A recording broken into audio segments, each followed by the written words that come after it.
स्वजीवाया प्रकृते शिक्षतीम्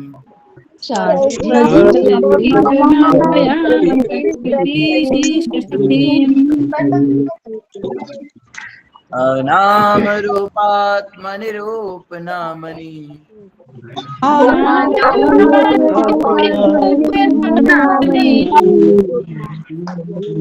वेदेत् समानो तुषार शास्त्रकृत्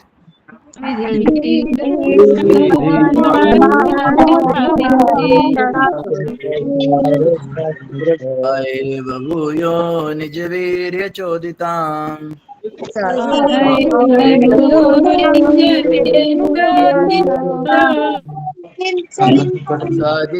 माया प्रकृति च शिक्षितीम्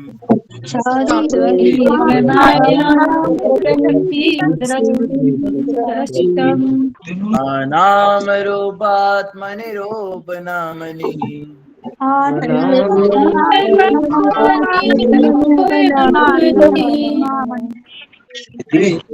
समानोऽनुससार शास्त्रकृत्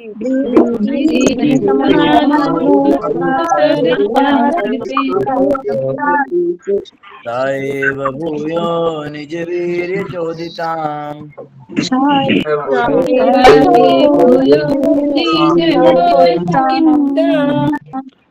स्वजीव माया प्रकृतिं शिक्षितीम्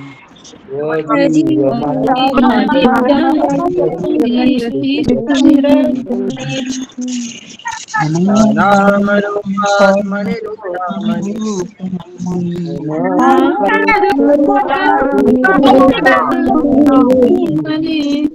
वेदे समानोऽनुससार शास्त्रकृत्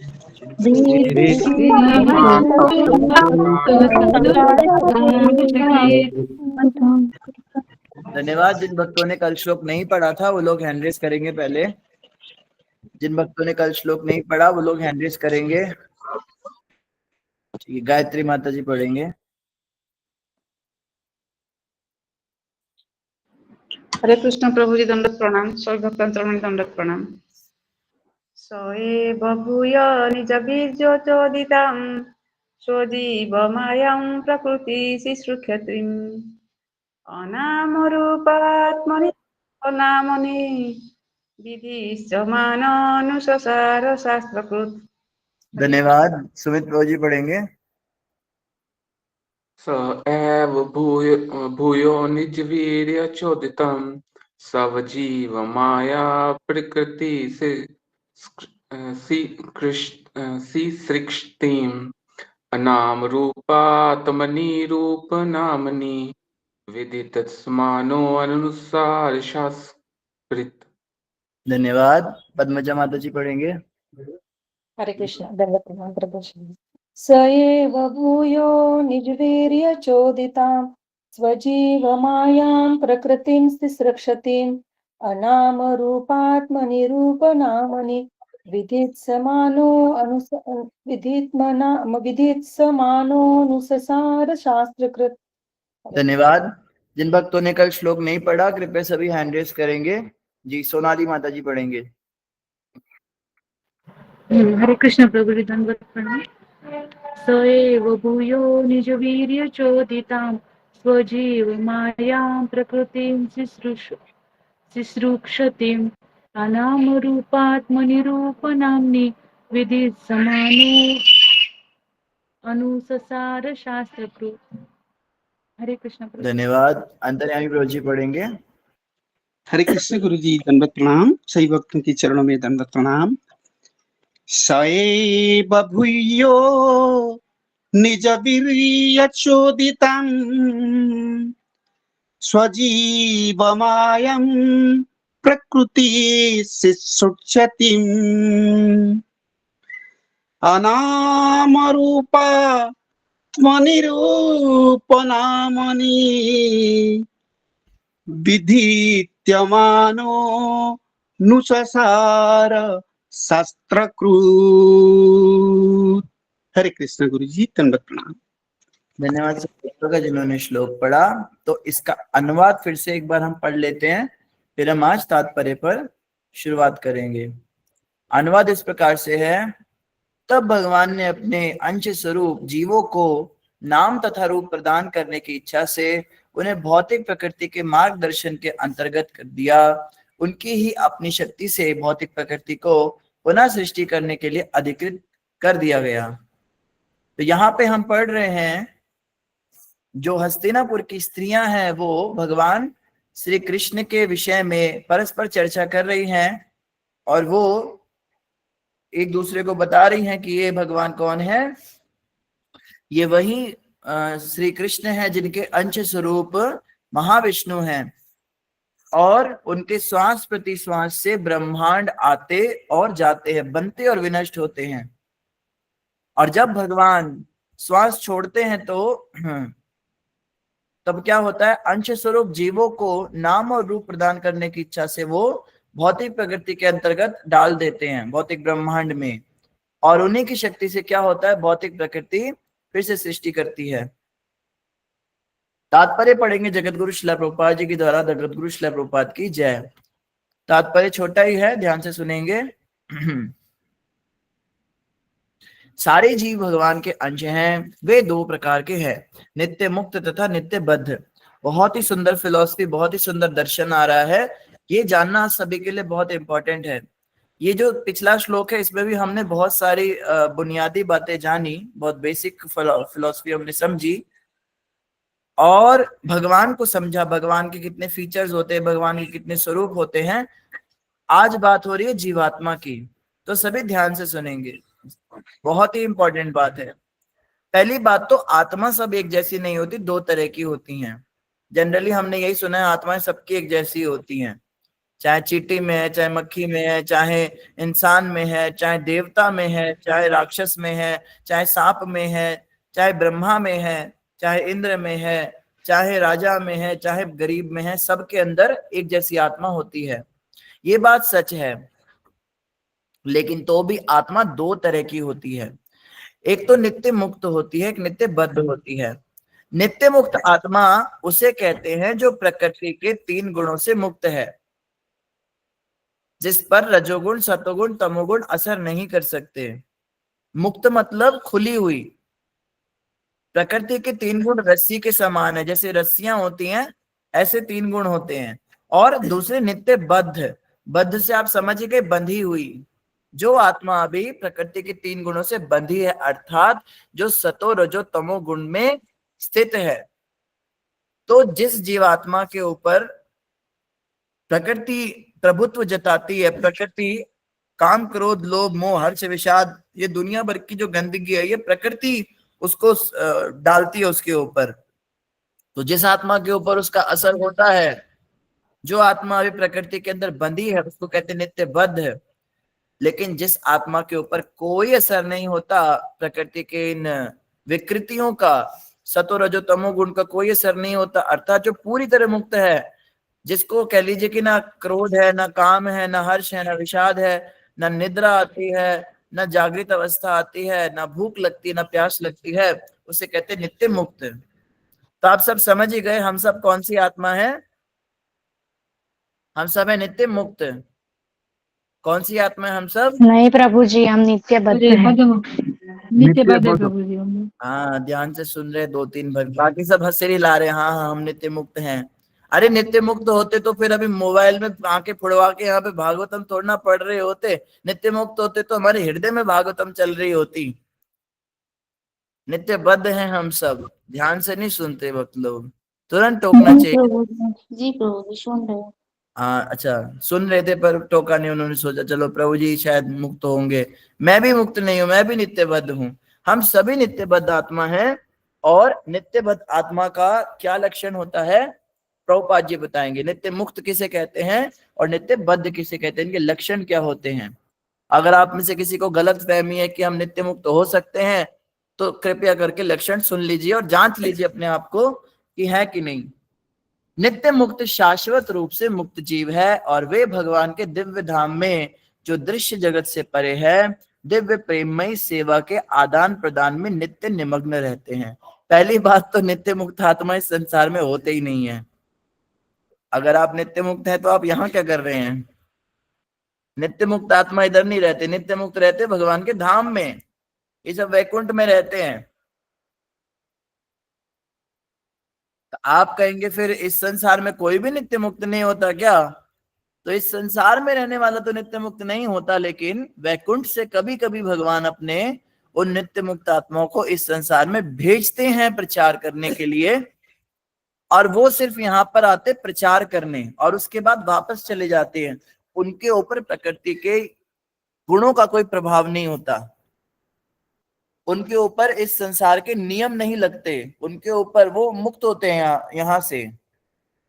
अब जैसे कोई कहता है, मान लीजिए कोई भी व्यक्ति क्लेम करता है बलराम जी के विषय में, कोई कहता है, जैसे एक बार एक कोई कथावाचक था, उसने बोला भी था कि बलराम जी वारुणी पीते थे, बलराम जी शराब पीते थे, शराबी थे, और ऐसा था कृष्ण का परिवार, ये था वो था।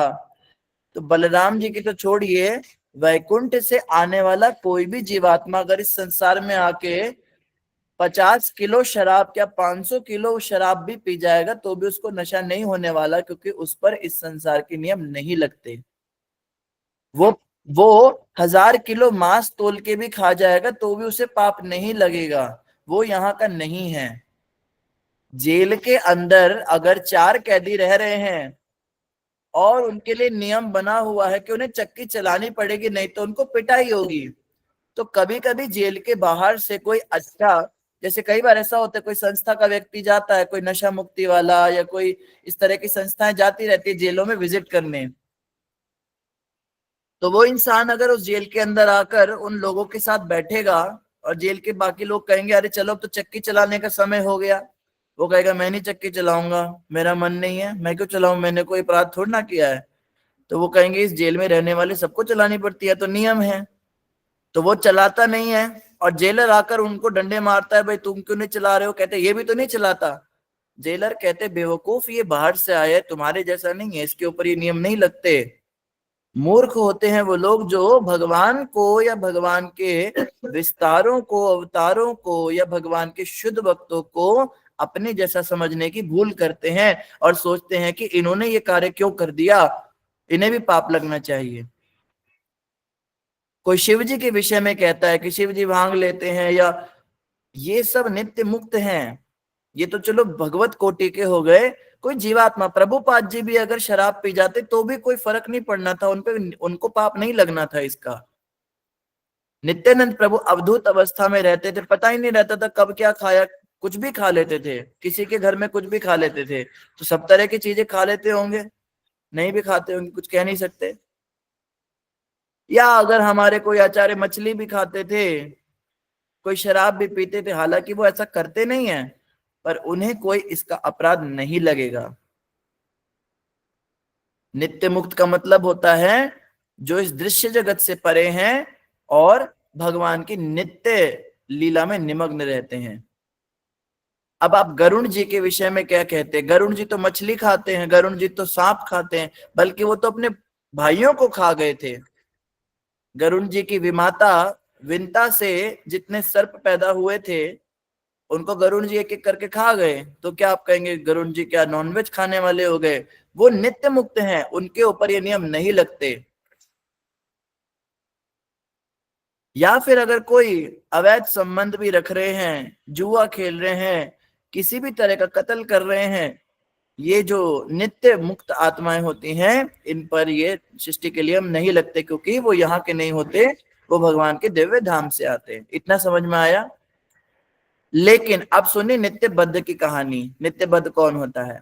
नित्य बद्ध अर्थात शाश्वत रूप से बद्ध जीवों का जिम्मा बहिरंगा शक्ति माया पर रहता है कि वह परम पिता के प्रति उनकी विद्रोहात्मक मनोवृत्ति को सुधारे।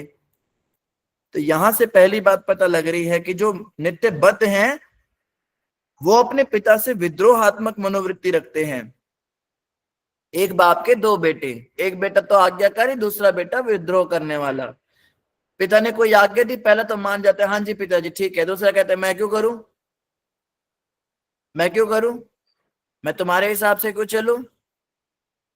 तो पहला बेटा जो है वो हो गया मुक्त जीव और दूसरा बेटा हो गया बद्ध जीव। तो जब पिता देखते हैं कि बेटा ज्यादा ही विद्रोह कर रहा है, विद्रोहात्मक हो चुका है, सुन ही नहीं रहा है बात को, हर बात पे उल्टा जवाब दे रहा है, तो पिता क्या करता है, उसे मान लीजिए उसे किसी हॉस्टल में भेज देता है जहाँ की वार्डन उसको सुधारती है। उसका पिता स्पेशल बोलता है मेरा बेटा जो है ये बहुत बदतमीज हो गया है, आप थोड़ा इसको सुधारिए। और ज्यादातर ऐसे बच्चे किसी हॉस्टल में भेज दिए जाते हैं या किसी गुरुकुल में, हमारा गुरुकुल चलता है, ज्यादातर छठे फूके बदमाश लड़के आते हैं। अच्छे बच्चे कौन भेजता है गुरुकुल में? अच्छे बच्चों को सब घर पे ही रखते हैं। तो हमने देखा गुरुकुल के अंदर बड़े बदमाश बच्चे, ऐसे ऐसे डॉन किस्म के बच्चे, इतनी बदमाशी, चोरियां करना, गलत काम करना और दीवारें फांद के भाग जाना। कितने तो भागने की कोशिश करते हैं, फिर उनको पकड़ के लाना पड़ता है क्योंकि उनकी रिस्पॉन्सिबिलिटी होती है। और माता पिता को फोन करके कहो आपका बेटा नहीं नहीं नहीं आप ही रखो उसको, आप ही रखो। तो भगवान क्या करते हैं, माया नाम की एक वार्डन है जिसके हॉस्टल में, जो कि भौतिक जगत है, यहाँ बहिरंगा शक्ति को इनको जिम्मेदारी दे देते हैं, भाई तुम इन्हें सुधारो, इनकी विद्रोहात्मक मनोवृत्ति को सुधारो। नित्य बद्ध यह सदैव भूले रहते हैं कि भगवान के साथ उनका संबंध उनके अंश के रूप में है। तो नित्य बद्ध जीव की पहली क्या उन्होंने बताई क्वालिफिकेशन नित्य बद्ध की? कौन बताएगा? नित्य बद्ध जीवात्मा की का पहला लक्षण क्या बताया है? नित्य बद्ध किसे कहते हैं? क्या लक्षण बताया है? बहिरंग शक्ति से आवृत रहते। हाँ जी हैंड रेज करना है, मैं देखूं तो किस किस को जवाब पता है। जब हम किसी का नाम लेंगे तो वो उत्तर देंगे, ठीक है? 5 लोगों को सिर्फ समझ में आ रही है बात, बाकियों को समझ नहीं आ रहा है। बद्ध जीवात्मा, नित्य बद्ध जीवात्मा का पहला लक्षण क्या बताया है? सिर्फ 6 लोगों ने हैंड रेज किया है, बाकी भक्त सुन नहीं रहे हैं या समझ नहीं पा रहे हैं। मैं फिर से प्रश्न करता हूं, बहुत ही आसान प्रश्न है, अगर आप सुन रहे हैं ध्यान से। नित्य बद्ध जीवात्मा का प्रथम लक्षण क्या है? ये देखो, यही लक्षण है नित्य बद्ध जीवात्मा का कि भगवान की कथा में रुचि नहीं है। ये भी बद्ध जीवात्मा का एक लक्षण है कि भगवान की कथा में हमारी रुचि नहीं है और हम हैंड रेज भी नहीं कर पा रहे हैं। अब हैंड हरे रेज कृष्ण प्रणाम। प्रभु जी मैं तुलसी महारानी को थोड़ा साफ कर रही हूँ, इसीलिए। हरे कृष्ण। कोई बात नहीं, कूड़ा साफ कर लीजिए आप, ठीक है। सुजाता माता जी बताएंगे। हरे कृष्ण। वो बद्ध जीव का ये है कि वो माया में रहता है और पिता के प्रति विद्रोहात्मक रहता है। ललिता सुहासिनी माता जी। हरे कृष्णा प्रभु दंडवत प्रणाम, सभी भक्तों के चरणों में दंडवत प्रणाम। बद्ध जीव तक का सबसे पहला गुण यह है कि प्रभु जी भौतिक प्रकृति पर प्रभुत्व जिताने का प्रयास करता है, स्वामी मानता है अपने आप को संसार का। हरे कृष्णा। हाँ जी, बात आपकी सही है, पर जो यहाँ पे लिखा है उसके अनुसार हम पूछ रहे हैं जी। सुमित प्रभु जी बताएंगे। प्रभु जी आपने बताया कि ना वो अपने जैसे पिता के 2 लड़के, एक तो कहना मानता है और एक तो कहना नहीं मानता, मतलब विद्रोह वगैरह करता है, ऐसे करता है। तो ये बताया आपने सब पहले तो ये है ना। हाँ, ये तो हमने उदाहरण दिया था, पर जो यहाँ पे लिखा है, चलो आपकी बात भी सही है प्रभु जी, धन्यवाद। मनोरमा माता जी। हरे कृष्ण प्रभु जी प्रणाम। प्रभु जी नित्य मुक्त वो है जो भगवान की आज्ञा का पालन करते हैं, और नित्य बद्ध वो है जो भगवान की आज्ञा का पालन नहीं करते हैं। आज्ञा पालन नहीं करते, बहुत अच्छा जी। आदि नारायण प्रभु जी। हरे कृष्णा प्रभु जी प्रणाम।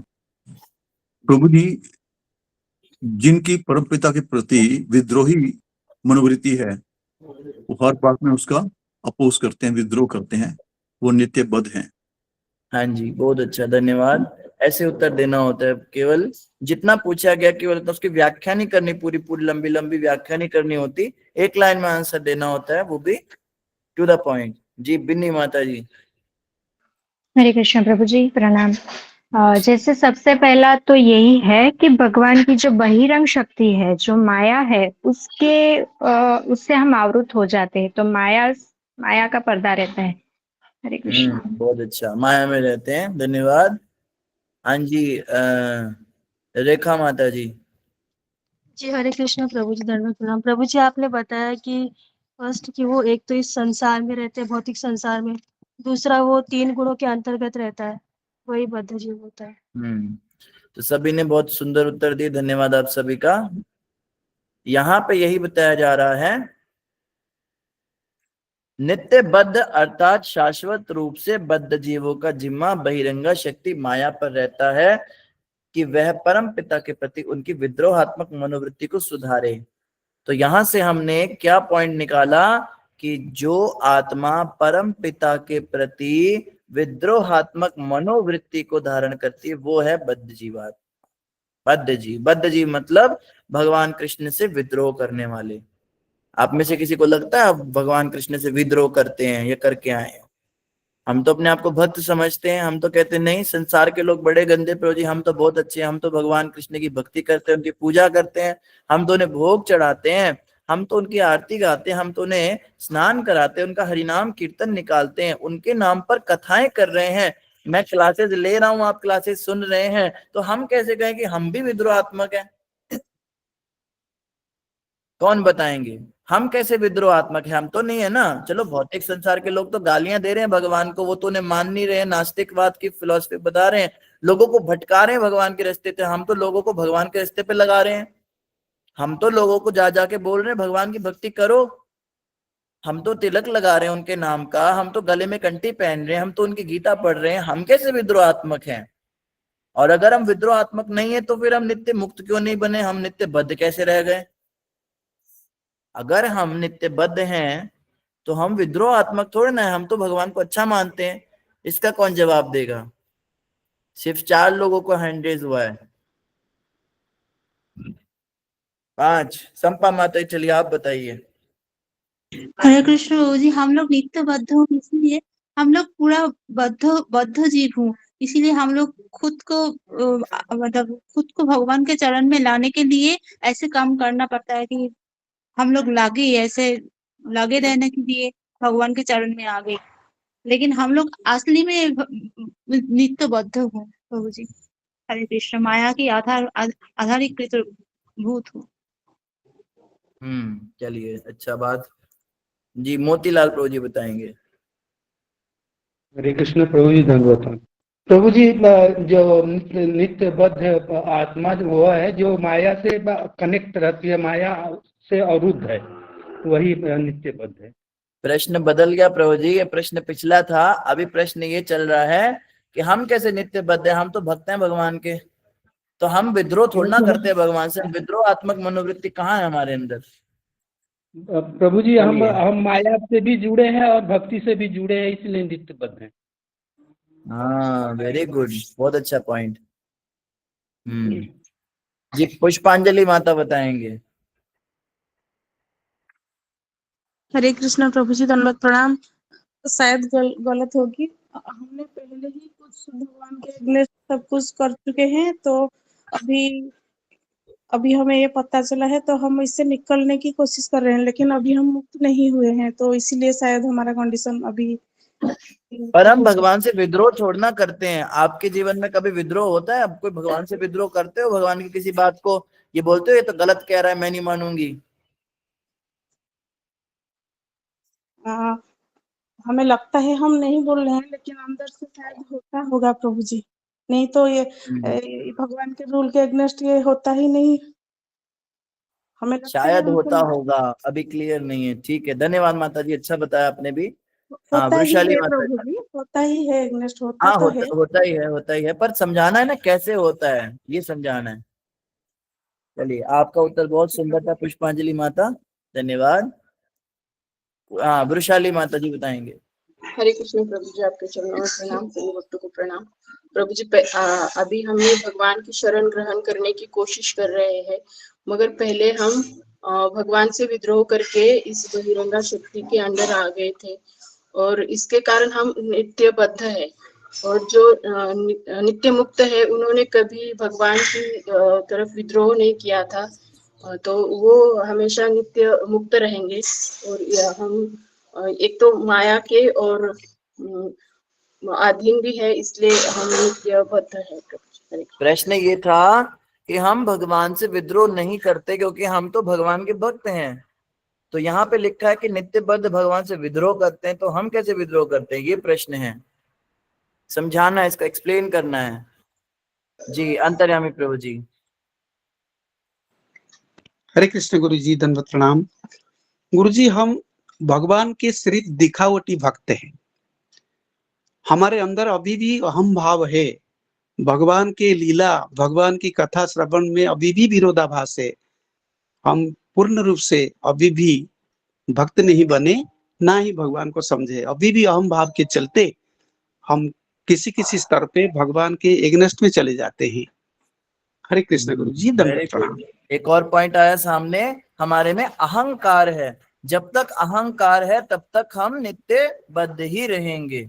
अहंकार किसी भी स्तर का हो, बहुत ज्यादा स्तर का हो, रावण जैसा, मैं लंकापति रावण, या फिर कोई बहुत सूक्ष्म अहंकार हो, नारद मुनि जैसा कि भाई मैं भी जो है भगवान की कृपा से देखो मैं काम से भी बचा, क्रोध से भी बचा। उनको भी थोड़ा सा सूक्ष्म अहंकार एक बार आया था, हालांकि वो तो लीला। इतना सा अहंकार भी अगर किसी जीव में है तो वो नित्य बद्ध ही माना जाता है। और मोतीलाल प्रभु जी का भी बहुत अच्छा उत्तर था कि हम भक्ति में भी हैं और माया में भी हैं। हम भगवान की भक्ति में आगे, इसका मतलब थोड़ी ना हमने विद्रोह करना छोड़ दिया। विद्रोह तो हम अभी भी कर रहे हैं। आदि नारायण प्रभु जी थोड़ा और स्पष्ट करेंगे।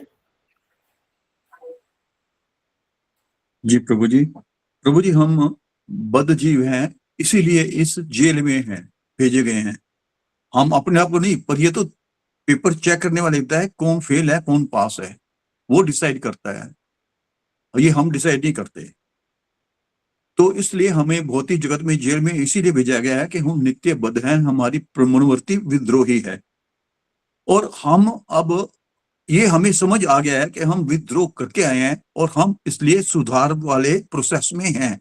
उस प्रोसेस में है जो हमने अपने आप को सुधारा जा सके, सुधार रहे हैं। अब सुधरे नहीं है, अभी शुरुआती है, फर्स्ट स्टेप पे ही है। पता हो सकता है फर्स्ट स्टेप भी ना हो। तो हम विद्रोही स्वभाव के तो हैं, इसीलिए यहाँ पे आए हैं। और दूसरा, हम उसमें सुधार करने की कोशिश कर, हमने एक्सेप्ट कर लिया है कि हम विद्रोही हैं, और हमने एक्सेप्ट कर लिया, हम सुधार रहे हैं अपने आप को। प्रभु जी धन्यवाद। बहुत अच्छा उत्तर आदिनारायण प्रभु जी। और ये बात हमें सबसे जरूरी है समझनी कि हम एक्सेप्ट करें कि हम विद्रोही हैं। हम में से ज्यादातर तो एक्सेप्ट ही नहीं करता। हमें तो लगता ही नहीं कि हम विद्रोही हैं या हम बद्ध हैं। हम तो दूसरों को देखकर कहते हैं, इनको देखो प्रभु जी कैसे अनास्तिक है, उनको देखो कैसे नास्तिक है, इनको देखो ये भगवान की भक्ति नहीं करते, उनको देखो। हम तो सब प्रॉपर फॉलो कर रहे हैं, हम तो 16 माला कर रहे हैं, 4 नियम। अरे अगर इतने सबसे फॉलो कर रहे होते हम, तो हम नित्य मुक्त नहीं हो गए होते? वैकुंठ से हमारे लिए विमान नहीं आ गया होता क्या?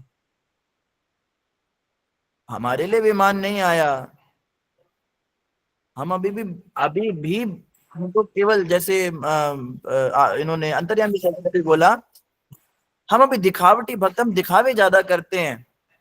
अंदर से भगवान को कौन मानता है? जो अंदर से भगवान को मानेगा वो इंसान क्या करेगा? वो भगवान की आज्ञा का पालन करेगा। और अहंकार से हम भरे पड़े हैं। कोई अगर थोड़ी सी हमारी गलती निकाल दे कि प्रभु जी, माता जी, आपके अंदर ये कमी, मेरे अंदर कमी, आपने अपने आप को देखा है कभी? मुझे कमी सिखाते हो? ये होता है अहंकार भक्ति का।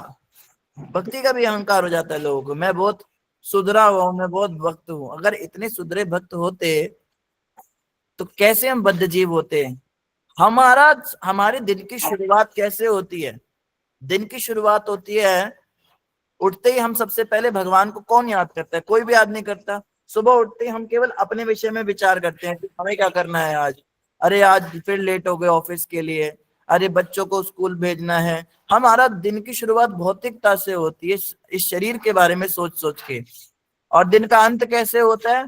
रात को भी यही सोच सोच के सोते हैं, ये रह गया, वो काम रह गया, सिर्फ भौतिक विचारधारा। ये भागवतम पढ़ना, जप करना, ये सब तो अगर आज हमारे सिर पर कोई रहे ना, कोई डंडा ना रहे, कोई गुरु का कोई साया ना रहे, कोई हमारी रिपोर्ट लेने वाला ना रहे, एक माला भी ना करें, हम एक माला भी ना करें, हम डर के मारे भक्ति करते हैं। ज्यादातर हम लोग डर के मारे भक्ति करते हैं, अंडर प्रेशर करते हैं कि अरे दीक्षा लेनी है, करनी पड़ेगी, अरे दीक्षा ले ली है, करनी पड़ेगी, अरे वो ग्रुप में सब करते हैं, वो पूछते हैं। या फिर हम कैसे करते हैं भक्ति, या तो डर के मारे करते हैं, या फिर हम करते हैं देखा देखी के मारे। चलो ये इतने सारे भक्त कर रहे हैं, हम भी कर लेते हैं, संग में भक्ति हो जाती है। अकेले में रह के किस किस की भक्ति होती है बताइए। तो अभी हमारी भक्ति जो है सिर्फ और दिखावे की, या फिर दिखावटी भक्ति, दिखावे करने के लिए भक्त बन जाते हैं। अंदर से तो बहुत भोग वृत्ति है दुनिया भर की, लेकिन क्या करें, अब इस्कॉन में जुड़ गए हैं तो ऊपर से दिखाना पड़ता है, नहीं नहीं हम तो नहीं, हम तो ये, हम तो वो, बड़ी बड़ी बातें।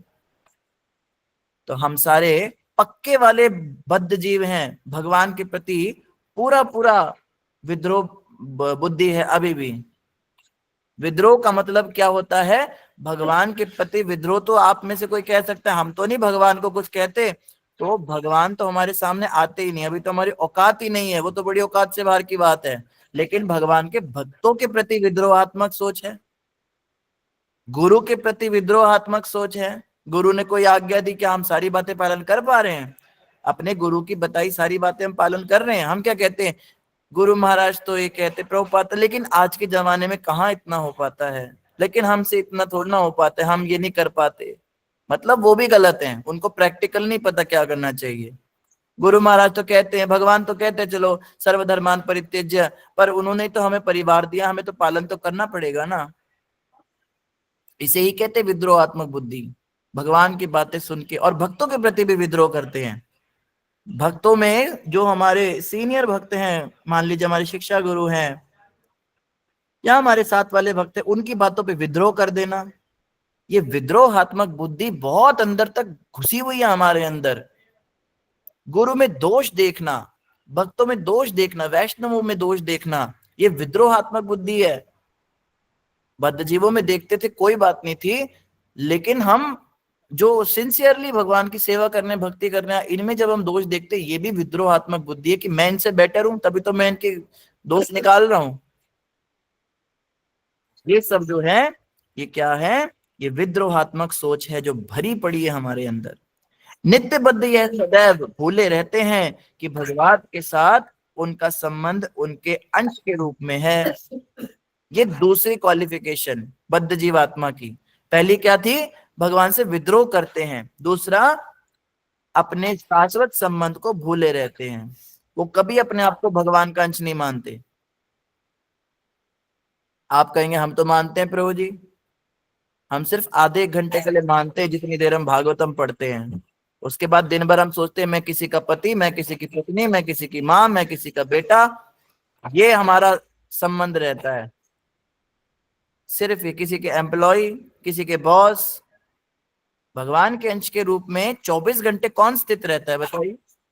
सिर्फ नित्य बद्ध जीव जो है ये, और ये भी हम पे थोपा जा रहा है, जीवेर स्वरूप है नित्य कृष्णदास, नित्य कृष्णदास, नित्य कृष्णदास, ये थोपा जा रहा है। अंदर से थोड़ा ना ही प्रेरणा हुई है हमको। अंदर से प्रेरणा होती तो हमें ऊपर से थोड़ा ना कहना पड़ता। आज अगर हमारी फिलॉसफी चेंज हो जाए, हम कोई, कई लोग हैं जो संस्था छोड़ जाते हैं, इस्कॉन छोड़ के कोई, मान लो कोई स्वामी नारायण में चला गया, कोई ब्रह्म कुमारी में चला गया, कोई साहिब बंदगी में चला गया, कोई राधा स्वामी में चला गया, कोई वो सदगुरु के पास चला गया, कोई वहां चला गया, फिलॉसफी बदल गई और उन्होंने कहा नहीं, आप भगवान के अंश नहीं हो, आप तो भगवान ही हो। तो हम ये मानने लगेंगे हाँ हम भगवान ही हैं। तो इसका मतलब ये ऊपर से थोपा हुआ था हमारे ऊपर, और जैसे ही फिलॉसफी बदली हमारा मन भी बदल गया। हृदय से नहीं निकला है ये। कोई ये ना सोचे कि वो नित्य कृष्णदास या भगवान के अंश के रूप में अपनी पहचान को याद रख पा रहे हैं, ये सिर्फ जबरदस्ती हमारे ऊपर थोपा जा रहा है फिलहाल।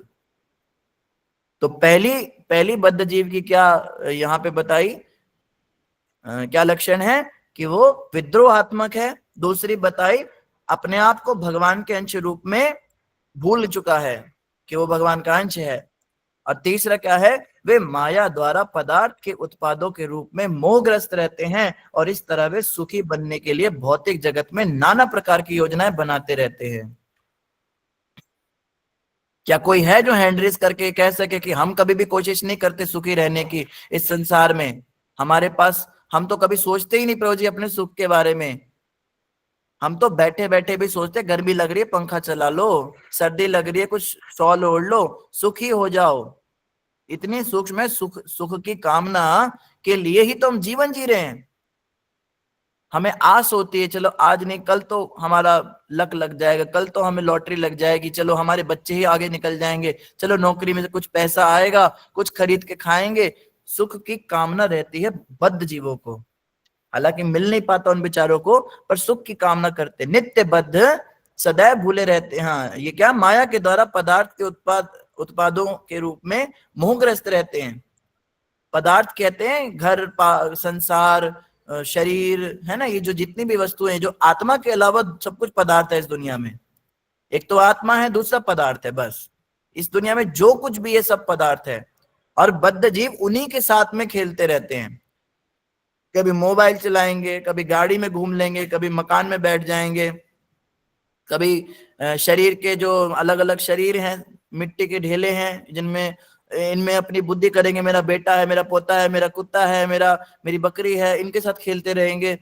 पदार्थ, भौतिक पदार्थ के साथ उनका बहुत ज्यादा आदान प्रदान रहता है। और दिन भर हम पदार्थों से ही तो घिरे रहते हैं। बिस्तर पे सो के कहते कितना अच्छा बिस्तर है, नींद अच्छी आ गई। उठने के बाद सोचते कितनी अच्छी चप्पल है मेरे पास। हर चीज पदार्थ है। देखो इनके साथ मोह है बद्ध जीवों का।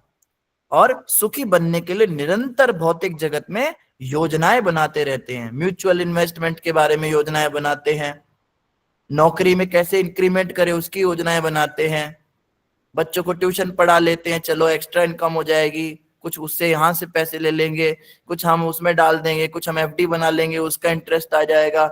योजनाएं बनाते रहते हैं। हालांकि इनकी सारी योजनाएं विफल हो जाती है। माया तो थपेड़े मार देती है। ट्यूशन के बच्चे फीस नहीं देते टाइम पे, उनके पेरेंट्स कंप्लेन करते नंबर तो आए नहीं, क्यों पैसे दे हम आपको।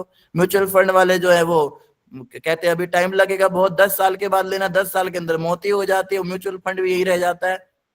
और जो ये पॉलिसी वाले हैं, ये लोग गलती से साइन करा लेते हैं, उसमें इनका कुछ लिखा होता है और वो पता ही नहीं होता, बाद में पता लगता है पैसे तो ऐसे मिलेंगे ही नहीं। बड़ी लंबे झमेले होते हैं इनके भी, जिंदगी के साथ भी और जिंदगी के बाद भी। ना साथ में देते और बाद में तो कौन देने आता है।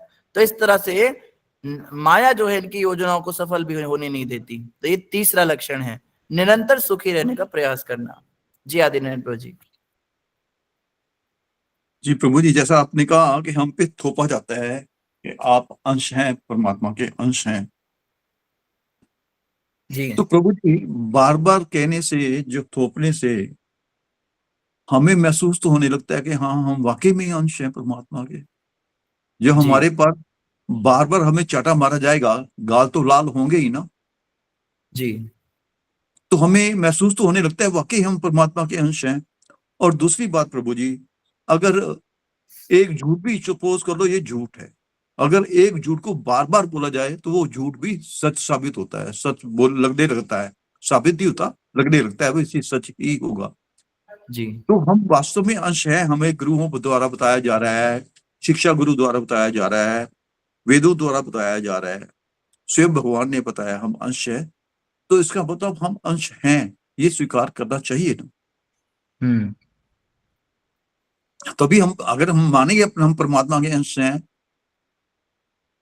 तो तभी हम आगे बढ़ने की कोशिश करेंगे। अगर हम परमात्मा के अंश मानेंगे नहीं अपने आप को, तो कहेंगे ये एक छलावा है, एक भ्रम है, इल्यूजन है एक, तो हम कोशिश नहीं करेंगे। तो बार बार जो बताते हैं हमारे गुरु, हमारे शिक्षा गुरु और हमारे ग्रंथ, तो हमारे दिमाग में, उन्हें पता है हम बद्ध जीव हैं, इतनी जल्दी हमारे दिमाग में घुसेगा नहीं।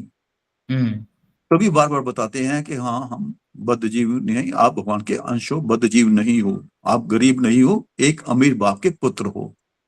बहुत अच्छा जी प्रभु जी, बहुत अच्छा पॉइंट बीच में आपने बताया प्रभु जी। हम ही चर्चा कर रहे हैं कि अलग अलग स्तर होते हैं किसी बात को मानने के। पहला स्तर होता है मानसिक स्तर, मन से किसी चीज को मान लेना, ठीक है, हैं दास हैं सेवक हैं, ठीक है, लेकिन वो मन के स्तर की जो बातें होती हैं वो कुछ मिनट ही टिकती हैं, कुछ घंटे ही टिकती हैं। भागवतम खत्म होते ही हम भूल जाते हैं कि हम भगवान के अंश हैं। दूसरा स्तर होता है बुद्धि का स्तर। कुछ लोग बुद्धि लगा के सोचते हैं कि हम कैसे अंश हैं, ऐसा कैसे हो सकता है, इंटेलिजेंस सोचती है, फिर उसको फिलॉसफी की जरूरत होती है खूब सारी। हमारे शास्त्र फिलॉसफी देते हैं, हमारे आचार्य फिलॉसफी देते हैं, इसलिए अंश हैं, इसलिए अंश हैं। इस तरह से देखो अपने अंदर, आपके अंदर भगवान की कैरेक्टरिस्टिक्स हैं, ये सारी बातें बताई जाती हैं।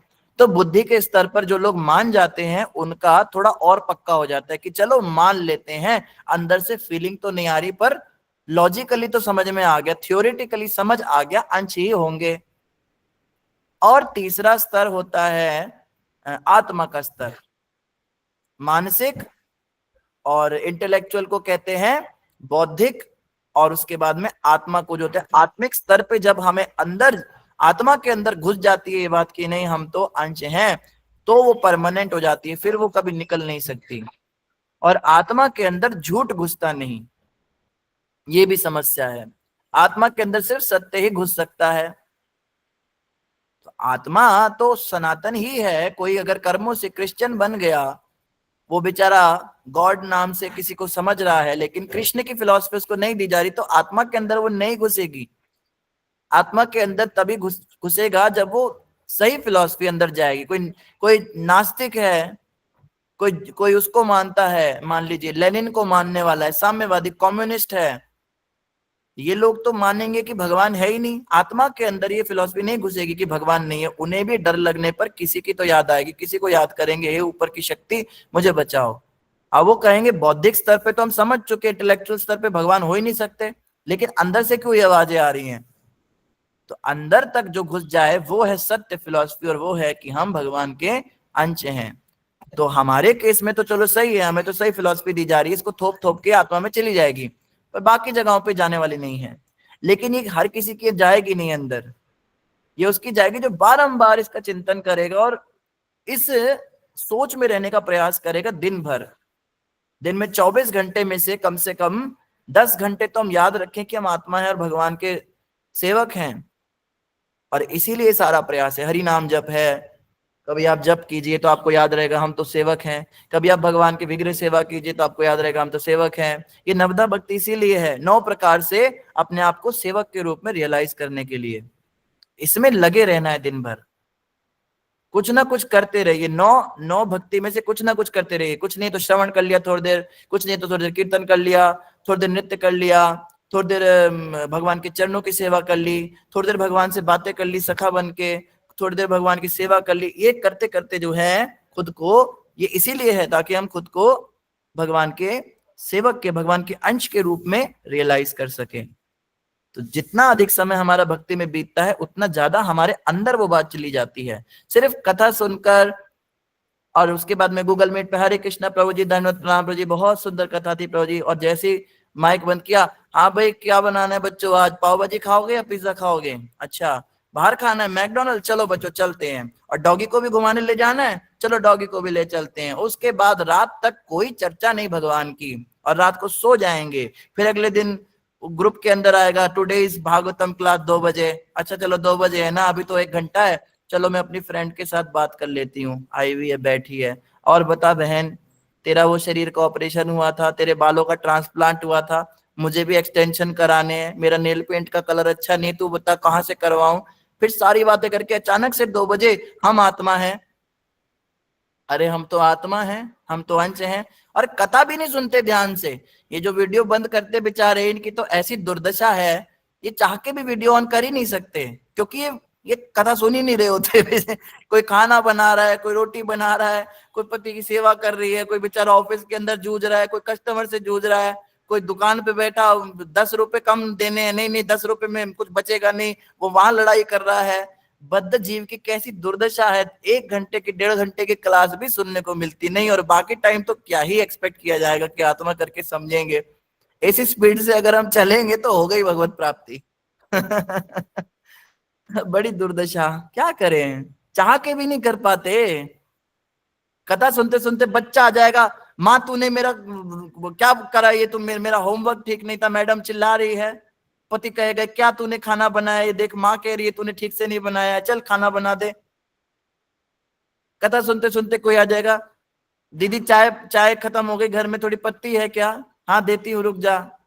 बिल वाला आ जाएगा, हाँ हाँ जी आपका बिजली का बिल, आपका ये कपड़े आ गए प्रेस वाले, आपने कल के पैसे भी नहीं दिए। भाई रुक जा, अभी मैं आत्मा परमात्मा की बातें कर रही हूँ, मुझे कुछ नहीं पता, मेरे पैसे अभी के अभी दो, निकालो इन्हें, अभी के अभी पैसे दो, मुझे तुरंत चाहिए पैसे। अरे भाई रुक जा, मैं तेरे को सारे पैसे थोड़ी ना दूंगी, पहले मुझे मोल भाव भी तो करना है, पर अभी तू मुझे छोड़ दे। बिल्कुल नहीं छोड़ूंगा, अभी के अभी मेरे पैसे दो।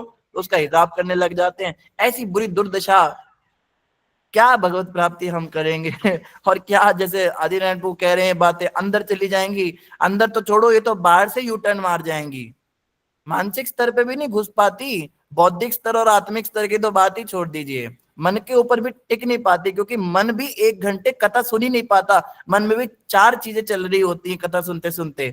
कथा भी सुन रही है और शाम की डिनर की प्लानिंग भी चल रही है, कौन सी सब्जी बनानी है रात को, 3 दिन से सेम सब्जी रिपीट हो रही है। कथा सुनते सुनते ये भी टेंशन चल रही है, प्रोजेक्ट सबमिट नहीं हुआ है, अभी कथा सुनने के बाद 3 बजे, जैसे ही 3 बजेंगे तुरंत क्लास, या 4 बजेंगे वैसी क्लास तुरंत ऑफलाइन करके, और सबसे पहले ये करूंगा, फिर वहां जाऊंगा, फिर उधर जाऊंगा, फिर वो प्रोजेक्ट बनाऊंगा। सारी प्लानिंग तो कथा के बीच में चल रही होती है, हमें क्या पता नहीं, हम भी तो कथा सुनते हैं जब हम कथा सुन रहे होते हैं हमारे दिमाग में चल रहा होता है, तो आपकी तो बात ही क्या।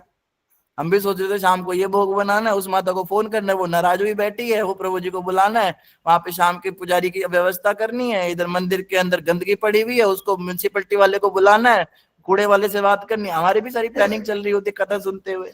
तो मानसिक स्तर पर ही नहीं घुस पाता बेचारा, वो जो ज्ञान है वो भागवतम से निकल तो जाता है, लेकिन वो जैसे मन पे आता है, देखता है यहाँ तो ट्रैफिक जाम हुआ पड़ा है, यहाँ पे मैं कहाँ टिकूंगा, तो वो ज्ञान बेचारे यू टर्न लेके, कोई ऐसी गली होती है ना जब बहुत ट्रैफिक जाम हो रखा है, दुनिया भर की गाड़ियां फंसी हुई हैं, वहां से आप क्या करते हो, स्कूटी लेके वहां जाते देखते घबरा जाते हो, उसको सोचते हो भाई यहाँ तो फंस जाऊंगा, वहां से यू टर्न मार के भाग जाते हो।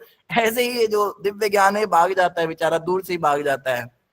और कोई अगर कोई बहुत स्ट्रॉन्ग स्पीकर हो, कोई बहुत लेक्चर करने वाला, बहुत ही आत्मा के स्तर का हो, जिसकी बातें हृदय तक, जैसे कोई शुद्ध भक्त होते हैं, कभी कभी हम उनकी कथा सुन लेते हैं, उनकी बातें कैसे होती हैं, मिसाइल की तरह, वो सारे ट्रैफिक जाम को भेद के अंदर घुस जाती हैं, वो चली जाती है बौद्धिक स्तर तक।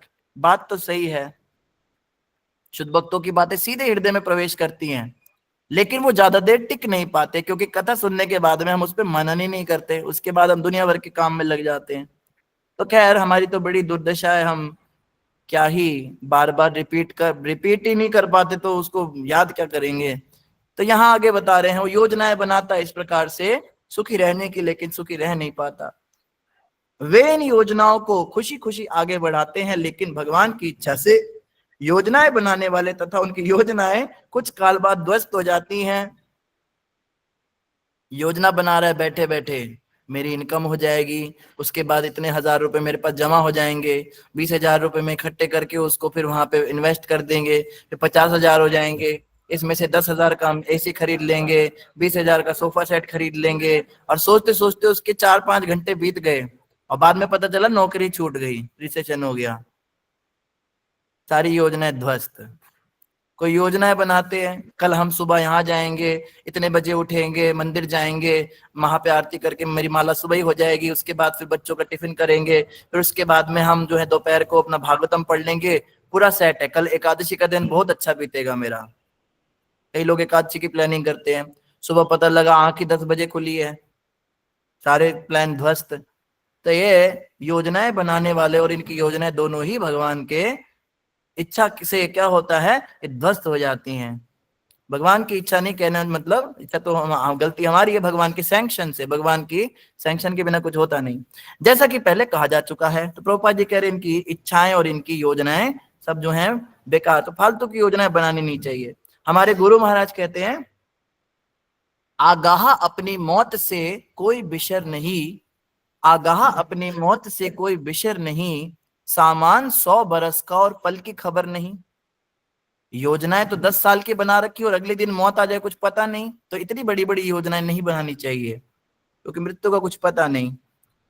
भगवत गीता में इसकी पुष्टि हुई है, इस प्रकार से हुई है, हे कुंती पुत्र, कल्प के अंत में सारे जीव मेरी प्रकृति में लीन हो जाते हैं और जब पुनः सृष्टि करने का समय आता है तो मैं अपनी बहिरंगा शक्ति से सृष्टि प्रारंभ करता हूँ। यह अध्याय नंबर 9 श्लोक नंबर 7 है, तो यह पढ़ लीजिएगा। भगवत गीता में भगवान यहाँ पर भी हिंट देते हैं इस चीज का कि सृष्टि जो है वो कैसे होती है, और भगवान यहाँ कह रहे हैं मुझ में लीन हो जाते हैं, सारे जीव मुझ में लीन हो जाते हैं और मेरी प्रकृति में लीन होकर क्या करते हैं, दोबारा जब सृष्टि होती है तो फिर से बहिरंगा सृष्टि प्रारंभ कर देती है, बहिरंगा शक्ति सृष्टि को प्रारंभ कर देती है। तो समय काफी हो गया, आज के लिए बस इतना ही। इन्हीं शब्दों के साथ सभी का धन्यवाद। ग्रंथराज श्रीमद् भागवतम महापुराण की जय, जगत गुरु श्रील प्रभुपाद की जय। जो भक्त लोग मीटिंग लीव करना चाहते हैं वो मीटिंग लीव कर सकते हैं, जिन भक्तों का प्रश्न है वो लोग रुक सकते हैं। सुमिता माता जी। हरे कृष्ण प्रभु जी, दंडवत प्रणाम। सभी भक्तों को दंडवत प्रणाम। ये प्रभु जी मेरा क्वेश्चन ये सत्र को लेकर नहीं है। ये जो बच्चों की जो क्लासेस होंगे ना कल से, तो उसके लिए था, अगर वो था वो बोलना था। और एक चीज और पूछना था कि प्रभु जी जैसे कि पूर्णिमा के दिन हम लोग अपने घर पे नरसिंह भगवान का कर सकते हैं क्या, हवन जो होता है? हाँ जी, हाँ जी, कर सकते हैं, बहुत अच्छा रहेगा। अच्छा, तो बस ना ये बच्चों की क्लासेस के लिए ये प्रभु जी बोलना था कि उसका टाइमिंग और वो सारी चीजों के लिए। हाँ, बहुत अच्छा कि आपको सुमिता याद माता जी दिलाना था आपने याद प्रभु जी। दिलाया, थैंक यू वेरी मच। सभी भक्तों के लिए अनाउंसमेंट है, कल से हमारी भक्त प्रहलाद किड्स क्लास स्टार्ट हो रही है। कल पहला सत्र है, प्रभुपाद जी की कृपा से हम बच्चों की क्लास शुरू कर रहे हैं। और उसके लिए सभी भक्त जिन्होंने भी अपने बच्चों का रजिस्ट्रेशन कराया, जिन्होंने भी मदद कराई, सभी के लिए हरि बोल, हरी बोल, हरी बोल। हरि बोल। तो अगर आप में से किसी का बच्चा रह गया है तो तुरंत रजिस्ट्रेशन करा लीजिए। रजिस्ट्रेशन फॉर्म साधना भक्ति के ग्रुप में है, उसको दोबारा से एक बार हम आज फॉरवर्ड कर देते हैं। कल फर्स्ट क्लास स्टार्ट हो जाएगी। कल जो नया बैच बनेगा फिर वो बैच के लिए वेट करना पड़ेगा आपको, अभी बैच बन चुका है। कल हमारे 2 ग्रुप्स रहेंगे, कृष्णा ग्रुप और बलराम ग्रुप। कृष्णा ग्रुप रहेगा 5 साल से लेकर लगभग 7 सुमिता माता जी 7 साल तक के बच्चों का है। 10 साल का मैंने कल निकाला था 10 साल कि से, हाँ 10 साल तक के हैं एक बच्चे ठीक है। हैं, और 10 साल के ऊपर के 2 के बच्चे हैं। तो 5 से लेके 10 साल तक के बच्चों का जूनियर ग्रुप है कृष्णा ग्रुप, और 10 साल से लेके 15 साल तक के बच्चों का है सीनियर ग्रुप बलराम ग्रुप। तो दोनों की क्लासेस सेपरेट होंगी। छोटे बच्चों की क्लासेस छोटे बच्चों की तरह होंगी, बड़े बच्चों की क्लासेस बड़े बच्चों की तरह होंगी। और उसमें अगर आप में से कोई सेवा देना चाहते हैं, आप में से कोई वॉलेंटियर करना चाहते हैं, या आप में से कोई उसको अटेंड भी करना चाहते हैं, तो यू आर अलाउड। आप भी, अगर आपके भी अंदर कोई बच्चा बैठा है और आपको लगता है हमें भी बच्चों की क्लास अटेंड करनी है, तो आप कर सकते हैं बच्चों के बीच में, लेकिन आप अपना कैमरा ऑफ रखिएगा ताकि बच्चों को ये ना लगे कि यहाँ पे तो मतलब थोड़े बड़े बच्चे भी हैं। तो इस तरह से हम कह देंगे कुछ बच्चों का कैमरा ऑफ है, ऐसा बोल देंगे बच्चों को। तो बच्चों की क्लास में कल क्या होगा, कल हम इंट्रोडक्शन लेंगे, बेसिक इंट्रोडक्शन सब बच्चों का। कल हम कुछ अनाउंसमेंट्स करेंगे और पहला सत्र जो है सिंपल ही रहेगा। उसमें हम थोड़ा कीर्तन करेंगे, थोड़ा चैंटिंग कराएंगे बच्चों को, थोड़ा सा हम उन्हें कोई कथा सुनाएंगे, और जो बड़े बच्चे हैं उनको हम पीपीटी दिखाएंगे। कल का क्या टॉपिक रहेगा सुमिता माता जी? हरे कृष्णा प्रभु जी। प्रभु जी वो तो आई थिंक उसका नाम मटेरियल प्रॉब्लम स्पिरिचुअल सॉल्यूशन रहेगा कल। हाँ जी प्रभु जी, तो ना उस पे थोड़ा सा तो अभी मेरे को काम करना बाकी है प्रभु जी, तो कोई बात उससे नहीं, मैं वो बहुत डिस्कस सुंदर कर था। लूंगी। आपने जो दिखाया था वो कंप्लीट है, उसमें कुछ करने की आवश्यकता नहीं है, बहुत अच्छा बनाया था। हमें सुमिता माता जी ने पीपीटी रेडी किया है, मटेरियल प्रॉब्लम स्पिरिचुअल सॉल्यूशन बच्चों के लिए। तो उनको उनकी सारी प्रॉब्लम्स को एड्रेस किया जाएगा, जो आजकल बच्चों को प्रॉब्लम्स हैं, जो प्रेशर्स चल रहे हैं, फिर उसका सोल्यूशन दिया जाएगा कि कैसे हम ग्रंथों से उसका सोल्यूशन ले सकते हैं, और उनको अल्टीमेटली चैंटिंग करने के लिए प्रोत्साहित किया जाएगा। हमारी तो इच्छा थी प्रसाद भी बांटे, लेकिन प्रसाद के इमोजीज दे देंगे बच्चों को, वो इमोजीज को लाइक कर लेंगे तो हम सोचेंगे उन्होंने ग्रहण कर लिया, कोई बात नहीं, अब क्या कर सकते हैं। तो बच्चे जो है कल बहुत ज्यादा एंजॉय करेंगे, हम सभी एंजॉय करेंगे। टाइमिंग क्या रहेगा सुमिता माता जी दोनों क्लासेस का? प्रभु जी वो जो टाइमिंग्स के लिए तो वोटिंग कराना था, तो मेरे को ही पूछना था कि अगर मैं ना, क्योंकि पेरेंट्स के नंबर मेरे पास है, अगर मैं ग्रुप बना देती हूँ, उसमें दो ग्रुप बना देते हैं, तो उसमें वोटिंग करा सकते हैं, या तो आप ही सजेस्ट कर लीजिए प्रभु जी, मेरे को नहीं मुझे ऐसा पता लगता था। है सुमिता माता जी वोटिंग कराएंगे तो सब अपने अपने टाइम बताएंगे। हम एक टाइम फिक्स कर लेते हैं, हम 10 से 12 का समय रखेंगे। 10 से 11 हम छोटे बच्चों की क्लास रखेंगे, 11 से 12 हम बड़े बच्चों की क्लास रखेंगे मॉर्निंग में। तो सभी को जी टाइम प्रभु जी। अनाउंसमेंट हो चुका है। आप सभी रेडी रहिएगा पेरेंट्स। और कॉलिंग के लिए हमें कुछ डिवोटीज की जरूरत है। आप में से कोई माताजी प्रभु जी अगर फ्री हैं, आपको ज्यादा नहीं, केवल 5 पेरेंट्स को कॉल करना है और उनको केवल खबर देनी है कि टुमारो इज क्लास और आपके बच्चों के ये नाम रजिस्टर हुए हैं और ये टाइम है, आपको ज्वाइन करना है। ज्वाइनिंग लिंक आपको ग्रुप में मिल जाएगा, जो व्हाट्सएप ग्रुप हम बनाएंगे उसमें उनको डाल देंगे, तो लिंक को आप क्लिक कर लीजिएगा। उनको बस एक रिमाइंडर कॉल देना है आज। तो ये सेवा जो जो भक्त करना चाहते हैं, कृपया वो भक्त लोग अभी बता दें माइक अनम्यूट करके, क्योंकि हैंडरेज में तो क्वेश्चन आंसर वाले हैं। कौन कौन भक्त ये सेवा कर सकते हैं कॉलिंग सेवा से? 5 पेरेंट्स को कॉल करना है, उनको बताना है। बिन्नी माता जी करेंगे? हाँ हाँ प्रभु जी, मैं करूंगी। सुमिता माता जी, बिन्नी माता जी का और वृषाली माता जी का नाम नोट कर लीजिए। जी प्रभु जी, मैं नोट कर और लेती हूँ। प्रभु जी ये जो है वो संडे ही रहेगा बच्चों के लिए only class? Sunday, only Sunday Sunday. Okay. और मुझे रजिस्ट्रेशन का एक्चुअली कुछ मिला नहीं ग्रुप में, तो वो वापस से एक बार अवश्य अवश्य अवश्य। मैं सुमिता भेज दूंगी माता, माता जी। हाँ हाँ हाँ, मैं भेज दूंगी। फॉरवर्ड कर देंगे लिंक को। आज साधना भक्ति ग्रुप में आ जाएगा बिन्नी माता जी, आप जरूर रजिस्ट्रेशन कराइएगा। ठीक है, दो माताओं ने हैंड रेज किया है। हम सोच रहे थे 1-2 भक्त और अगर मिल जाते हमें। प्रभु जी मैंने भी किया है, मैं भी सेवा कर सकती ठीक है, हूँ। रंजना माता जी भी करेंगे, कॉलिंग करेंगे, धन्यवाद। एक और, धन्यवाद प्रभु जी। हाँ एक और कोई डिवोटी हो जाए। जी प्रभु जी, मैं भी कर सकती हूँ। मनोरमा माता जी, ठीक है, 4 डिवोटीज इनफ है। Thank you very much. Sumita माता जी, चारों माताओं का आप नाम नोट कर जी लीजिए। प्रभु जी। जी इनको प्रभु जी। हाँ, इनको आप नंबर से अलॉट कर दीजिएगा, नहीं तो वॉलंटियर्स ग्रुप में इनको डाल देंगे, वहां पर हम बात कर लेंगे।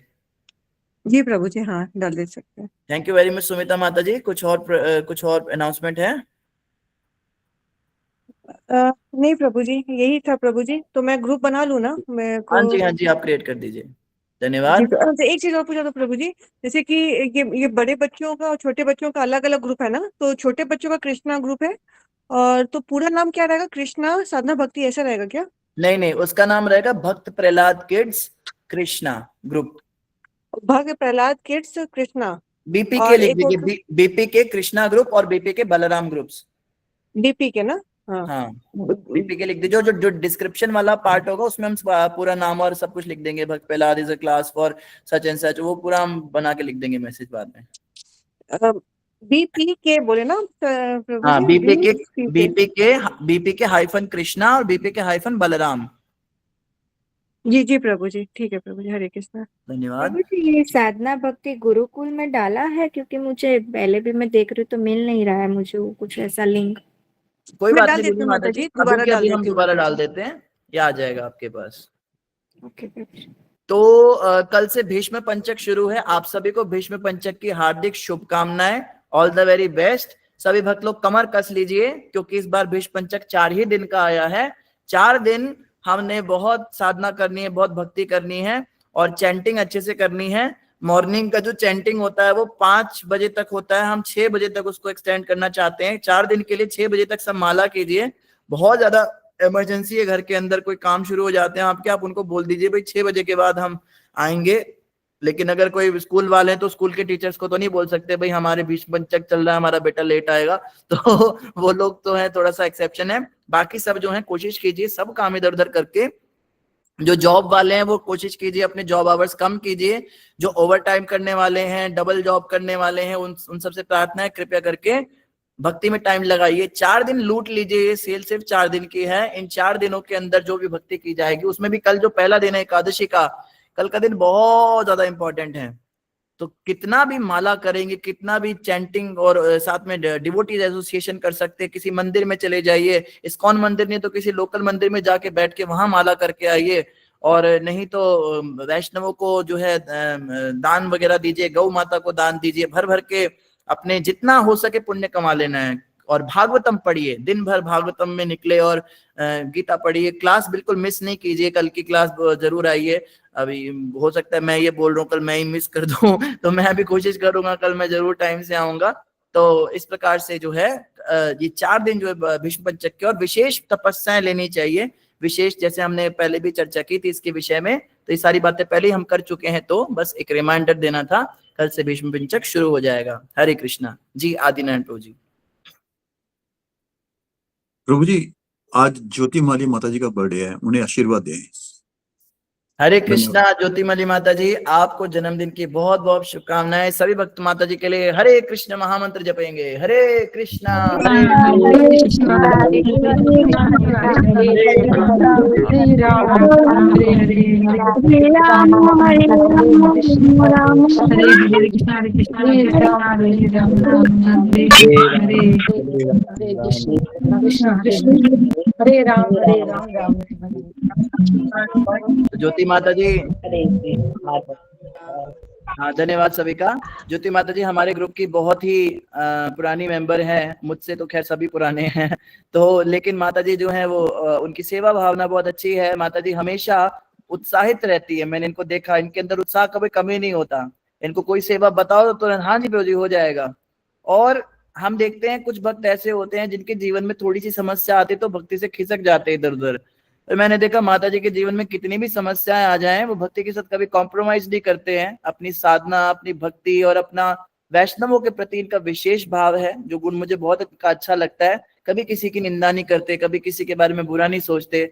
कोई इनको डांट भी दे, कोई इनके साथ बदसलूकी भी करे, वैसे तो कोई करता नहीं है, बट मान लो ऐसे कोई मिसअंडरस्टैंडिंग हो जाए तो बुरा मानना तो बड़ी दूर की बात है। ये कहते हैं कि मेरे अंदर ही कुछ दोष होगा, मेरे अंदर अहंकार होगा, तो भगवान मुझे इस तरह भक्तों के माध्यम से, मतलब सकारात्मक सोच है, वैष्णवों के प्रति बहुत भाव है।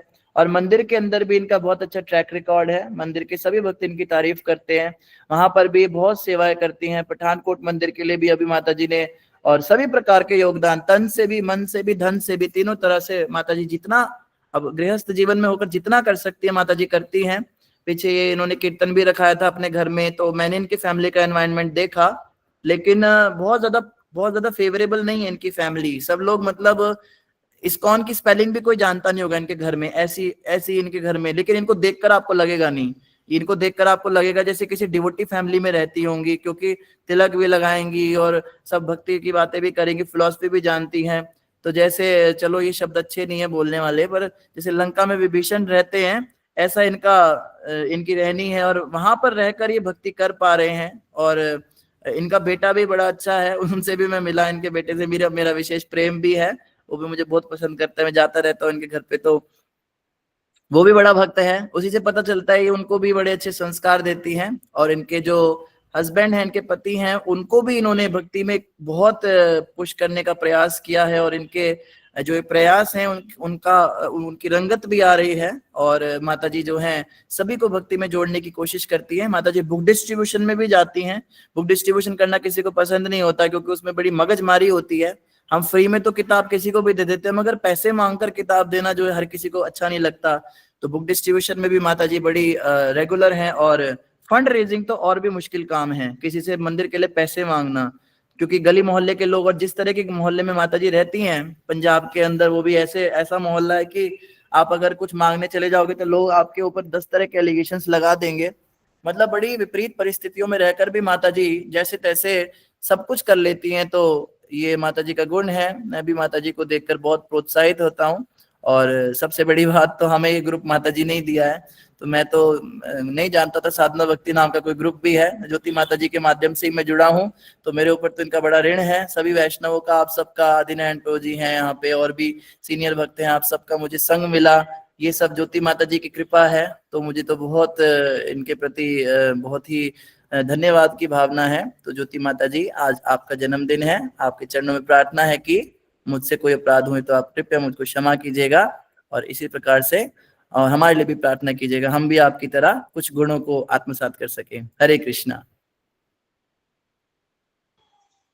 हरे कृष्णा प्रभु जी, दंड प्रणाम।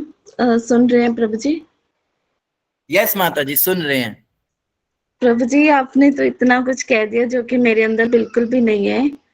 तो इन गुणों को तो मैं संभाल ही नहीं पाऊंगी सबसे पहले तो। और सबसे पहले तो प्रभु जी, आपके अंदर, आपकी तो जितनी तारीफ की जाए उतनी कम है। आप तो हमेशा खुद को पतित कहते ही रहते हो कि मैं तो इतना गिरा हुआ हूँ, इतना नीचा हूँ, ये हूँ वो हूँ। आज तो मेरा प्रभु बर्थडे नहीं, आज आपकी व्यास पूजा, आज आपका ग्लोरिफिकेशन होएगा। नहीं नहीं प्रभु जी, एक्चुअली वैष्णव की कृपा से ही मैं आगे बढ़ सकती हूँ। मैं थोड़ा सा कुछ कहना चाहती हूँ आज के दिन पे, मैं पहले अपने बर्थडे को इतना स्पेशल कभी नहीं मानती थी, पर लेकिन अभी मानती हूँ। वो इसके पीछे का कारण है क्योंकि आई एम सो ब्लेस्ड कि भगवान ने कि अपना इतना कृपामय वाला महीना चुना है मेरे लिए। श्रीमती राधा रानी का ये महीना है। तो इस मंथ को मैं अभी बहुत ही ज़्यादा वो मानती हूँ प्रभु जी, कि भगवान ने इतनी कृपा की है मेरे ऊपर कि अपनी कृपा वाला इनाम मेरे को दिया है। इसी दिन ही मेरे को, इसी मंथ में ही उन्होंने मेरे को ना जन्म दिया था कि हर साल इस दिन ही होगा। मेरे को तो पहले तो पता ही नहीं था इन सब चीज़ों के बारे में। आज से 3 साल पहले तो कुछ भी नहीं पता था। तो जब से इस्कॉन में जॉइन किया है तब से पता चला है। और मैं बचपन से कान्हा जी को मानती थी, पर लेकिन ये सारी चीज़ें मुझे नहीं पता थी कि ये मतलब कि दामोदर जी का भी होता है, यशोदा दामोदर ऐसे लीला हुई थी, ये हुआ था, वो हुआ था, ये सब कुछ नहीं पता था। और प्रभु जी आपसे और सभी वैष्णव जन से यही मैं प्रार्थना करना चाहूँगी कि आप सभी मुझे ब्लेसिंग्स दें कि मैं इसी जन्म में भगवत प्राप्ति कर पाऊँ और प्रभुपाद जी के सिद्धांतों को अपने जीवन में धारण कर पाऊँ, और जो उनकी प्रिंसिपल्स हैं, जो उनके रिस्ट्रिक्शंस हैं, उनको अपने जीवन में धारण कर पाऊँ, ये सारी चीज़ें चाहती हूँ। और जो प्रभुपाद जी और गुरु महाराज जी की कृपा से जो भी मुझे आप सब वैष्णव का संग प्राप्त हो रहा है, उसको कभी भी लाइटली ना लूँ। अगर प्रभुपाद जी और गुरु महाराज जी की कृपा से अगर मैं भक्ति में आगे बढ़ भी जाऊँ, कभी भी खुद को मैं कभी सीनियर ना समझूँ, हमेशा किसी के अंडर रह करके ही भक्ति करूँ। तो ऐसे मेरी इच्छा है प्रभु जी, क्योंकि इससे ना फिर मेरे अंदर अहंकार आ जाएगा, तो फिर मैं ऐसे ही समझूंगी कि मैं बड़ी हो गई हूँ, कि मैं सीनियर हो गई हूँ, मेरे को अब किसी की नीड नहीं है। तो ऐसे फिर ठाकुर जी भी मुझे पसंद नहीं करेंगे, तो ऐसे फिर बैकुंठ में भी मेरी एंट्री नहीं होगी। तो ये सारी चीज़ें चाहती हूँ। और एक और आशा है मेरी कि मैं वृंदावन नहीं जा पा रही हूँ, किसी ना किसी कारणवश। अभी भी मेरा जाना होना था, तो कारणवश मेरा कैंसिल हो गया प्रभु जी। तो ये सारी थोड़ी सी समस्याएं आ रही हैं। और वृंदावन और मायापुर भी मैं जाना चाहती हूँ। ये मतलब कि धाम यात्रा मेरी होती रहे, भगवान के धाम में 2-4 दिन के लिए मैं जाती रहूं, ताकि कुछ कृपा भगवान की प्राप्त हो, कुछ वो ब्रिजवासी का उनके चरणों की रज, उनके चरणों की धूल थोड़ा प्राप्त करना चाहती हूँ मैं। तो ये सारा मेरी मतलब कि अभिलाषा है। ऐसा मैं थॉट से सोचती रहती हूँ कब मैं जाऊंगी, कब उनके चरणों की रज धूल को अपने माथे पे लगाऊंगी। तो ऐसे ऐसे सोचती रहती हूँ। और थर्ड थर्ड बात ये है कि थर्ड एंड लास्ट बात ये है कि प्रभु जी, जीवन का पता नहीं है, और मैं चाहती हूँ कि मेरे अंत समय तक आप सबका एसोसिएशन बना रहे। और क्योंकि मेरे में इतनी ताकत नहीं है कि मैं भगवान का स्मरण कर पाऊंगी, और या सामने मेरे गुरु महाराज जी की दृष्टि आ पाएगी कि नहीं। तो अगर आप सभी होंगे, गुरु महाराज जी का नाम लेंगे, जय प्रभुपाद करेंगे, भगवान का नाम लेंगे, तो अवश्य ही मेरी गति हो जाएगी, मैं ऐसा मानती हूँ। तो क्योंकि मेरे में इतनी योग्यता नहीं है, क्योंकि उस वक्त तो 40,000 बिच्छू काटते हैं प्रभु जी। तो ये सारी चीज़ों से मुझे बहुत डर लगता है। और सबसे बड़ी बात, मुझे वैष्णव अपराध से बहुत ज़्यादा डर लगता है। अगर किसी को किसी कारणवश मेरी किसी भी बात का अगर बुरा लगा हो, उसके लिए मैं क्षमा चाहती हूँ आज के दिन, कि अगर किसी को किसी बात का बुरा लगा हो, आप बेझिझक मुझसे बात कर सकते हैं, मैं बुरा नहीं मानूंगी। क्योंकि बात क्लियर हो जाए तो वो अच्छी रहती है, ऐसे मन में रहती है तो फिर ऐसे बात बढ़ जाती है, मन मुटाव बढ़ते हैं, तो वो अच्छा नहीं रहता है प्रभु जी।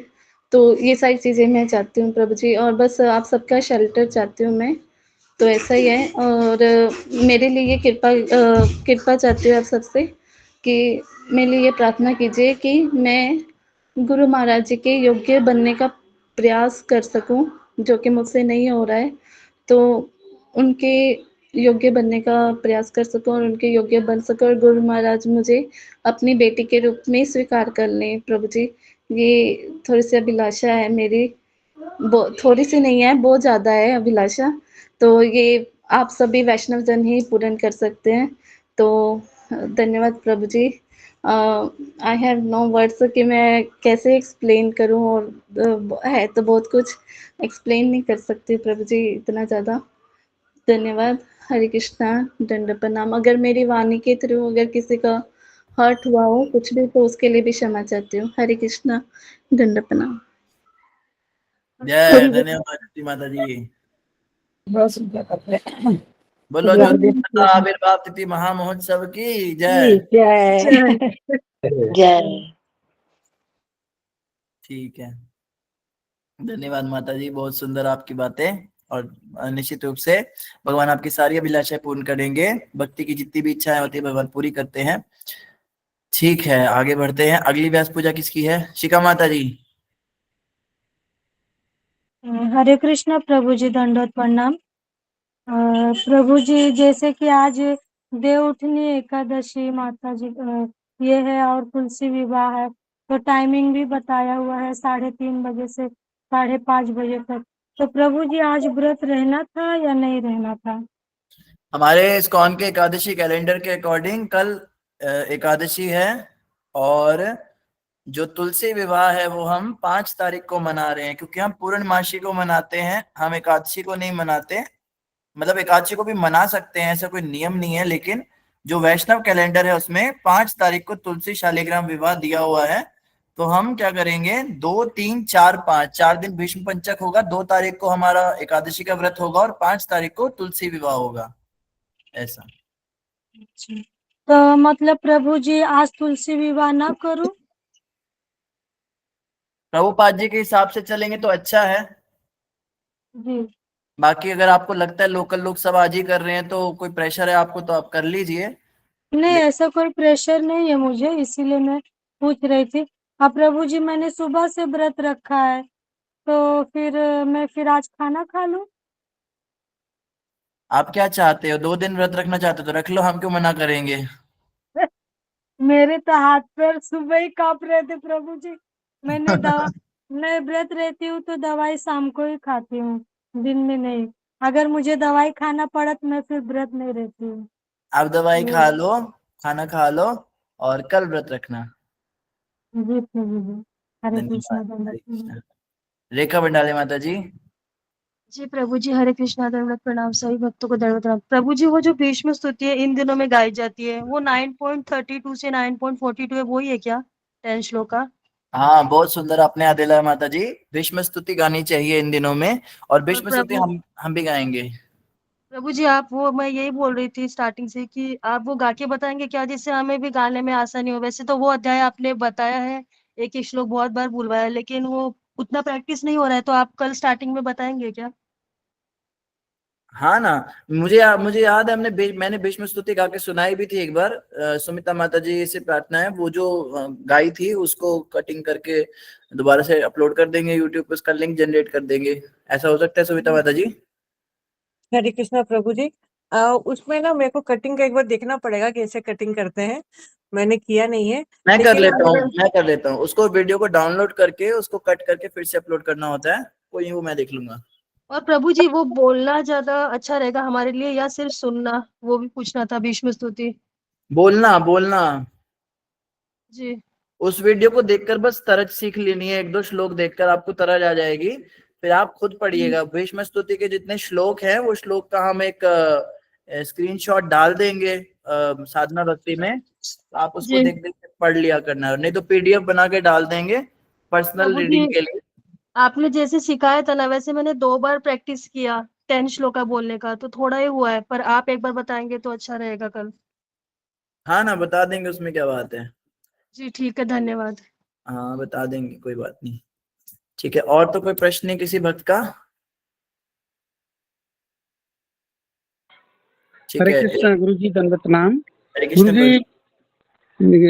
जी, कार्तिक मास की जो अंतिम 5 दिन को पंचक बोला जाता है, ये तो सबको पता है, लेकिन भीष्म पंचक क्यों बोला जाता है, थोड़ा आलोकपात कीजिए इसके ऊपर, ताकि सभी भक्तों को इंटरेस्ट उनका बढ़े भीष्म पंचक के प्रति, उसका महत्व को वो समझे। हरे कृष्ण गुरु जी, दंडवत प्रणाम। हमारी इच्छा है हम अंतर्यामी प्रभु के मुख से इस कथा का रसपान करें।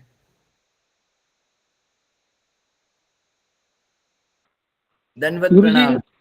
आसमान में सूरज की होते हुए तारा का कोई महत्व नहीं होता, इसलिए जब आप नहीं होते तो चलिए मैं फिर भी बोल सकता हूँ आपकी अनुमति लेके या सभी भक्तों की इच्छा से। लेकिन जब मेरे गुरुजी ही प्रेजेंट है, मेरा बोलना शोभा नहीं देगा, तो आप ही बोलिए, सर्वमान्य होगा आपकी बोलना। हरे कृष्ण गुरु जी।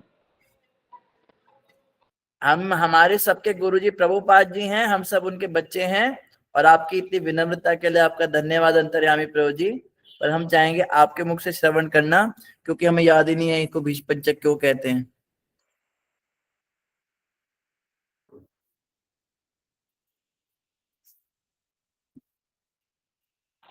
मेरी स्वल्प ज्ञान है, मैं इतनी अच्छी तरह नहीं समझा पाऊंगा, पर जितनी मैं सुना हूँ बाकी प्रवचकों से आपकी कृपा से, कि जैसे भीष्म प्रतिज्ञा अटल होती है, ऐसे ही ये पंचक पालने वालों की जो इच्छाएं, जो अटल इच्छाएं, वो भी पूरी हो जाती है।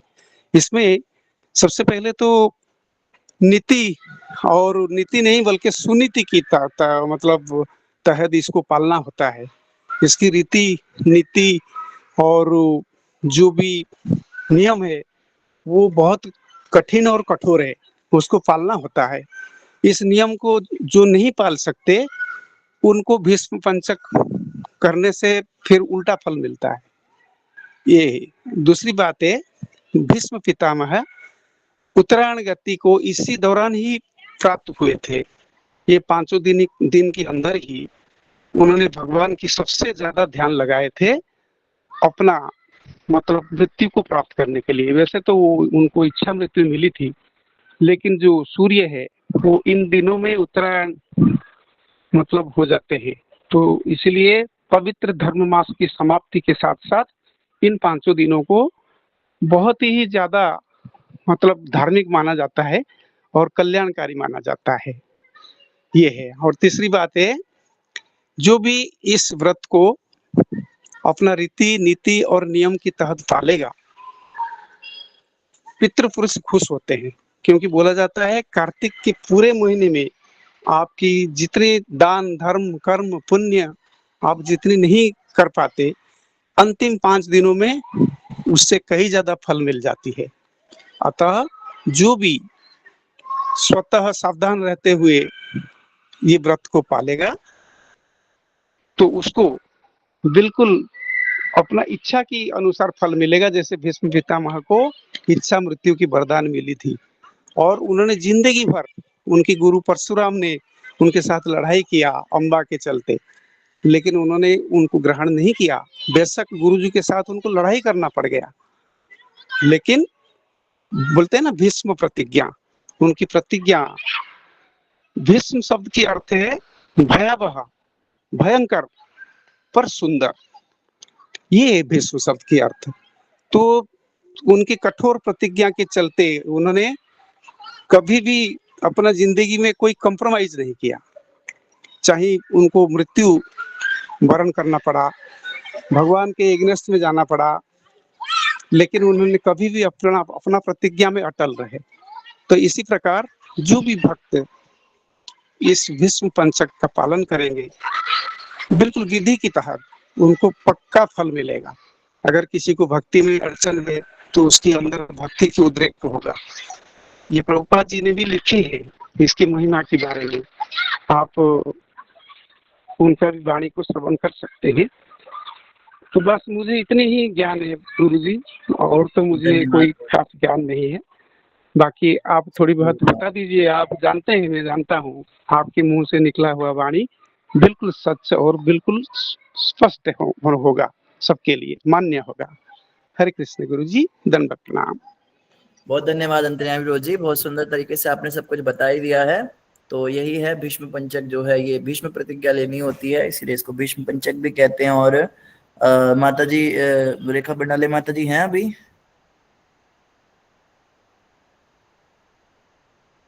लेफ्ट कर गए? ठीक है, कोई बात नहीं। तो ये जो पीडीएफ है भीष्म स्तुति का, ये मैंने डाल दिया है ग्रुप में, साधना भक्ति गुरुकुल में। आप सभी भक्त इसको पढ़ लीजिएगा। मैं इसको एक बार पढ़ के सुना देता हूँ, तो सुमिता माता जी को रिकॉर्डिंग मिल जाएगा।